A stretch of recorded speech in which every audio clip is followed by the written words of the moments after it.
Today I'm going to take you through the jump to handstand. Now the jump is a great alternative to the kick up. It can be used as a progression towards the press handstand. So if I can jump to handstand there, I can just slow the jump down until it gets closer and closer to the real thing. Probably the easiest and the safest way to jump up to an elevated surface. So let's go through the basic setup. So I'm going to place the hands down on the floor. I'm going to have my shoulders directly on top of the hands. Now a lot of people when they do this one might find it easier if they go slightly wider than their normal handstand position. Now that's going to create a little bit more space mobility wise, and it's going to make you feel a bit stronger. So shoulders on top of the hands, push the floor away. I'm now going to stand up in a nice position where I feel comfortable, where I can bend the knees, lower the hips and raise back up again. Now notice when I'm doing that, I'm keeping the shoulders directly on top of the hands and I've got lots of weight into the hands still. I'm also picking a focal point between my hands and I'm locking that in and keeping that the same. So I'm locked in there, I'm just gonna practice going up and down there. Then I'm just gonna do a little jump, come back down again. So same thing, shoulders stay on top of my hands and I jump back down again. Now, two things normally happen there, especially if someone's nervous. We'll either jump forwards and backwards instead of up and down. So from there, we go backwards, see the shoulders will come back, and now I jump forwards. Or I keep this all correct, but I just bend the knees and the hips don't move. So what we need to practice is the hips coming down and then up and coming back down again. But those shoulders maintain on top of the hands. I've also positioned myself very close to the wall. So I've got the backup of if I go over, I can touch the wall. So that's going to build the confidence. It also gives me that feedback. Is my head going forwards towards the wall as I take the shoulders forwards when I jump? So if I jump forwards, I'm conscious my head is getting closer towards the wall. So I don't want that to happen. So I want to keep that base nice and strong. So shoulders on top of the hands, I come down, hips lower, and then I jump the hip on top of the shoulders and come back again. Now that's starting to line up what we need to happen. So I've got my hands, shoulders, and now I need the hips to jump on top of the shoulders and then the feet to jump on top of the hips. So it'll look like this. So hands, shoulders, bend the knees, hips lower, jump hips on top of shoulders, feet on top of hips, and then come back down again. I have a nice strong freestanding handstand, so you'll notice that mine goes straight up to the handstand. Now if you don't have that and you're using the wall more, then just jump up, pass through the handstand, and then lightly go towards the wall. So exactly the same. Hands on the floor, shoulders on top of the hands, lots of weight there. Bend the knees, hips come down, shoulders stay on top.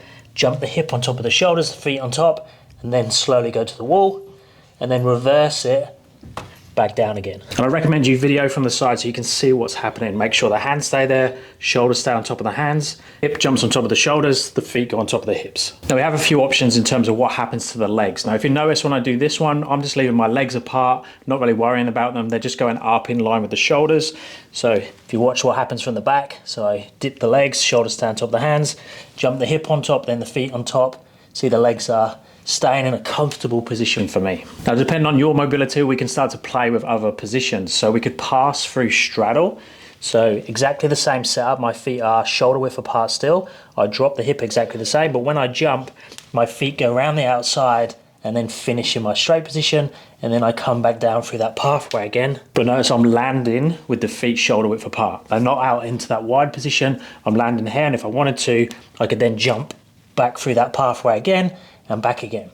We could do the same thing but a tighter tuck, so have the legs all the way together, so squeezing them together, shoulders on top, drop down, pass through tuck, finishing straight, come back down, back to that start position again. And then the other common one is a pike jump, so exactly the same, shoulders on top, legs together now, bend the knees, hips come down, shoulders down top, straighten the legs, pass through pike, use the wall if you need to, down, bend the knees at the bottom, reset, and then you could go again. So they're the main three. So we have the tuck jump, so legs together.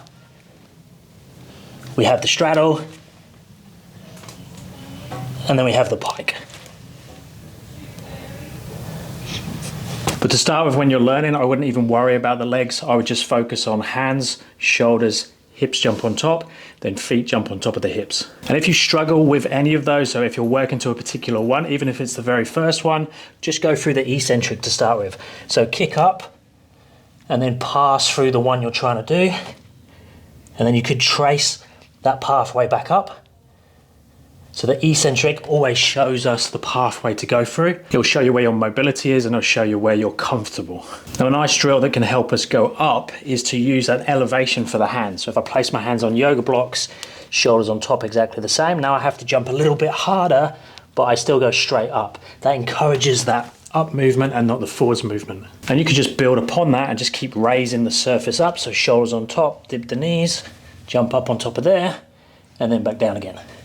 Let me know if you have any questions down in the comments on the handstand jumps. Check out my website if you're interested in coaching. And if you're interested in my app for programs and follow along videos, the link is down in the description.